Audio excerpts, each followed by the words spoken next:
విజయవాడ పశ్చిమ నియోజకవర్గ అసెంబ్లీ సీటుని మరి కూటమిలో భాగంగా జనసేన పార్టీ తరఫున ఖచ్చితంగా నాకే కేటాయించాలని పవన్ కళ్యాణ్ గారికి విజ్ఞప్తి చేస్తూ ఉన్నా.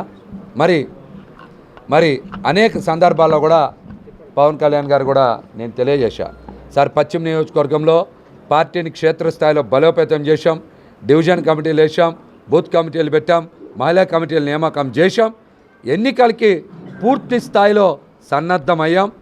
మనం ఈ సీటు మనకిస్తే ఖచ్చితంగా రాజధాని ప్రాంతంలో జనసేన పార్టీ ఉనికి ఉంటుంది, జనసేన పార్టీ జెండా రెపరెపలాడుతుంది, మనకి ఖచ్చితంగా గుర్తింపు ఉంటుంది అనేటువంటి విషయాన్ని కూడా అనేక సందర్భాల్లో తెలియజేశా.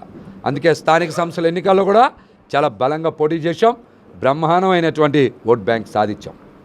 చిన్న చిన్న పొరపాట్ల వలన పశ్చిమ నియోజకవర్గంలో దగ్గర 8-9 స్థానాలు కోల్పోవడం కూడా జరిగింది.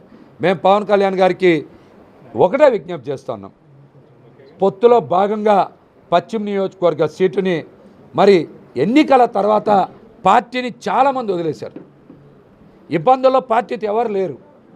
మరి నేను విజయవాడ లాంటి నగరంలో నేను ఇక్కడే నిలబడ్డా, ఈ పార్టీ జెండా పట్టుకొని అన్ని పోరాటాలు చేశా, పార్టీ కష్టకాలంలో నిలబడ్డా.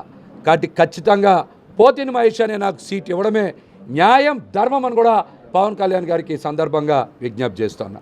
నేను ఇక్కడ పక్కా లోకల్ని, నేను అందరూ నియోజకవర్గంలో అణువు నాకు తెలుసు, ప్రజలతో మమేకమై ఉన్నా, ప్రజల సమస్యల్లో నేను వారితో కలిసి ప్రయాణం చేశా, వారికి అండగా నిలబడ్డా. ఒక్క వ్యక్తికి ఇబ్బంది వచ్చినా కూడా మేము బలమైన గొంతుకు వినిపించాం, బలమైన పోరాటం చేశాం. కులం మతం పార్టీ చూడాల. మరి పశ్చిమ నియోజకవర్గ జనసేన పార్టీ కార్యాలయానికి నేను అధికార పార్టీ కాకపోయినా పెద్ద ఎత్తున ప్రజలు ఇతర పార్టీ నాయకులు వచ్చారంటే మేము వారి పట్ల నిస్వార్థంగా నిలబడతామనే నమ్మకం ఉండబట్టే కదా మా దగ్గరికి వచ్చారు. మరి అట్లాంటి మాకు పోటీ చేసే అవకాశం ఇవ్వాలి, ఖచ్చితంగా అప్పుడు మాత్రమే కూటమి లక్ష్యం నెరవేరుతుంది. లేకపోతే ఖచ్చితంగా కూటమి లక్ష్యం దెబ్బతినే ప్రమాదం ఉంది.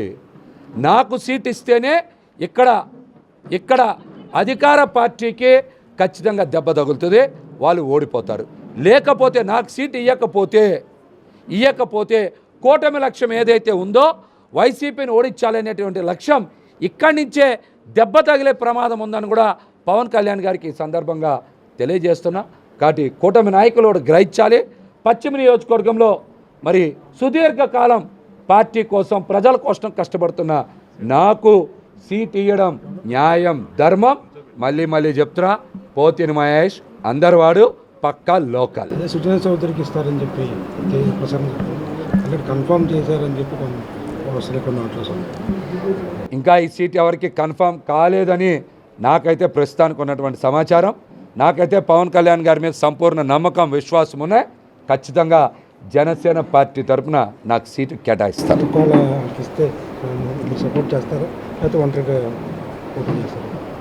నేను మొదటి రోజు నుంచి ఒకటే మాట మాట్లాడుతున్నా, నాకు సీటు కేటాయించడం న్యాయం, ధర్మం. ప్రజల ఆకాంక్షని, మా పార్టీ నాయకుల్ని గౌరవించినట్టు. రాజధాని ప్రాంతంలో అన్ని పార్టీలు ఏ విధంగా అయితే ప్రాతినిధ్యం కోరుకుంటున్నాయో జనసేన పార్టీ తరఫున మేము కూడా ప్రాతినిధ్యం కోరుకుంటున్నాం, మా జెండా ఎగరాలని కోరుకుంటున్నాం. నేను ఇక్కడే పుట్టా, ఇక్కడే పెరిగా, ఇక్కడే జెండా పట్టుకున్నా, ఇక్కడే పోరాటం చేశా, ఇక్కడే కలబడ్డా, ఇక్కడే నిలబడ్డా. కాబట్టి నాకు సీట్ ఇవ్వడం న్యాయం, ధర్మం. ఇవ్వని పక్షంలో నేను మొదటి రోజు చెప్పా, పవన్ కళ్యాణ్ గారు బొమ్మ పట్టుకొని ఖచ్చితంగా ఎన్నికల్లో పోటీ చేస్తా.